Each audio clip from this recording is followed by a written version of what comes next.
Jiu-jitsu, or any martial art really, is a marathon. It's not a sprint. You're going to take years and years, possibly decades, to get good at it. And hopefully you're going to be doing it for life. But over that long a span, layoffs are inevitable. You're either going to get injured, or there's going to be a pandemic, or you're going to have a kid, or you're going to have to do your degree, or you're going to have to take time off for work, or you're going to have to move across the country. There's going to be some reason to take time off. This is just inevitable, and there's no way around it. The first time can be really rough, and you kind of have to go on faith that, yes, you'll be able to get back to it eventually. By the second time, by the third time, you're beginning to get the hang of things, and you're like, okay, here I go again. This is going to suck. Here's the things I need to do to stay sane, and the sport will be waiting for me when I get back. So I want to talk about the three things that are going to be most shocking to you when you do get back to the mat. The three things that go away the fastest. Number one is your endurance. Just if you take a couple of months off and then you come back to the mat, you're going to be gasping for breath in a way that you won't remember having to have had to gasp for breath before. You're going to be going with somebody, you're going to be doing the same number of rounds as before, and you're barely going to be able to breathe. You're going to be trying to breathe through your ears. And that's because the specific kind of endurance that you need, that being able to breathe and get lots of oxygen in while you're trying to think through the 5 steps of your attack, while someone's trying to crush you, while you're pushing with your legs and pulling with your arms and scooting with your hips, it's really hard to maintain your breathing. So you become exhausted very quickly. Of course, this is better if during your layoff, you occasionally go and do some cardio. If you go for the occasional run, that's fantastic. If you go spend some time on the Airdyne bike, that's fantastic. If you make it into train even once a week, it's not quite a layoff then, is it? But any training and any heart and lung conditioning, otherwise known as cardio, any kind of aerobic training, anaerobic training, lactic threshold training, all of that will be good and will help you, but it's not perfectly transferable. There's lots of people who are in great cardiovascular shape who come into class and can't believe how tired they get. That'll be you.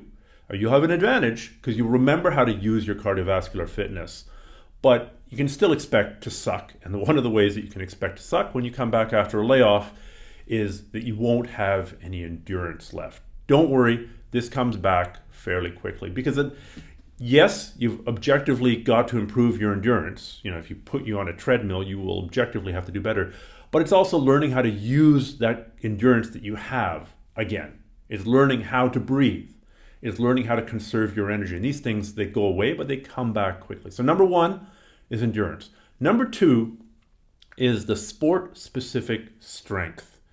And by that I mean both absolute strength and muscular endurance. And the best example here really is with the gi. If you take a long layoff from training, or even just a long layoff from gi training, and then you come back to the gi, everybody goes through this, your hands will feel like flippers after your first session. You won't be able to grab anything.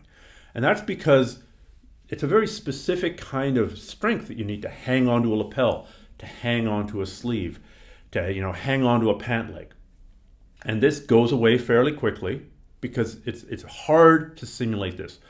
The only way, if you were going to be away from the sport for a long time but really wanted to maintain, say, the grip strength for the gi, is to be doing pull-ups on towels, to be doing pull-ups on gis. And there's some specialized pieces of pull-up equipment and rowing equipment that sort of simulate different grips on the gi. Personally, just throw a gi over a pull-up bar, do pull-ups on the sleeves, do pull-ups on the lapels. It'll help quite a bit. Now, of course, it's not just the gi grip. In no gi, you're using sort of a hooking or cupping motion a lot, and that can burn out the forearm. So unless you're doing very specific pull-ups, and there's a guy on Instagram called the Raspberry Ape, Daniel Strauss. He's got some really interesting pull-up variations that if you did them diligently, you probably wouldn't run into this problem with your forearms burning out. But it's a lot easier to train your forearms and your grip strength while actually doing the sport.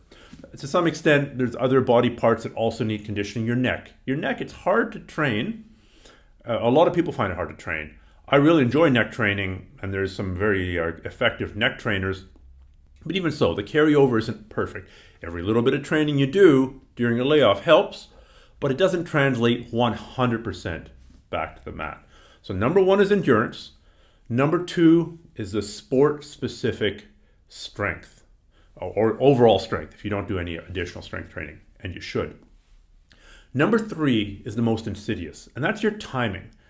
If you're gone for a month or 2 or 3 and you come back, honestly, you probably haven't forgotten much of your bread and butter, but you're going to be slow to implement it, especially if it's a faster paced game or a faster opponent or a no-gi situation. Because say your opponent starts to do a knee cut, and say you've got 3 counters that you really like to do to a knee cut guard pass. While he's doing the knee cut pass, your brain is going, oh yes, activate the knee cut guard pass, guard retention, subroutine. Well, let's take a look. There's 1, 2, 3. And by the time you've even thought of the options, the guy's already passed. Now he's in side mount. You're going, okay, what do I do to get out of side mount? That's right. I always like to do X, Y, Z. But it's already too late. The guy's already passed the mount and he's already gone into the armbar and you've already tapped. So the timing goes away fairly quickly. And the good news is this comes back fairly quickly as well. You just have to get out there and put in the reps, put in the timing. You can delay or obviate some of the decline in timing by doing a lot of visualization, by watching a lot of tape, and by really thinking through your options. Okay, when the guy does a knee cut, this is my number 1 option. When the guy does a knee cut and it's late, this is my number 2 option. You can delay the rate at which you lose the reflexes, the timing. You can't stop it completely. So to recap, number 1 is endurance. Number 2 is sport-specific strength. Number 3 is sport-specific timing. All 3 of them can be slowed down. The rate at which you lose those attributes can be slowed down by doing training, by doing something, anything, while you're on your layoff. Let's take an extreme but a concrete example. Let's say you've been training for 3 years and you're a fairly decent mid-level blue belt. But now, I don't know, your job just goes completely crazy and your wife has triplets and your mother gets sick and you have to play Mr. Mom, Mr. Nurse, and Mr. Wage earner all at the same time, and you're like, I just can't train right now. And you take a couple years off. When you come back, presumably your physical conditioning will suck, and presumably your technical knowledge will not be as high as where it was when you left. You'll remember some things, you'll have forgotten a lot of other things. And when you come back, you'll feel like a 1-stripe white belt. It will really suck. And everybody who goes away comes back hating life.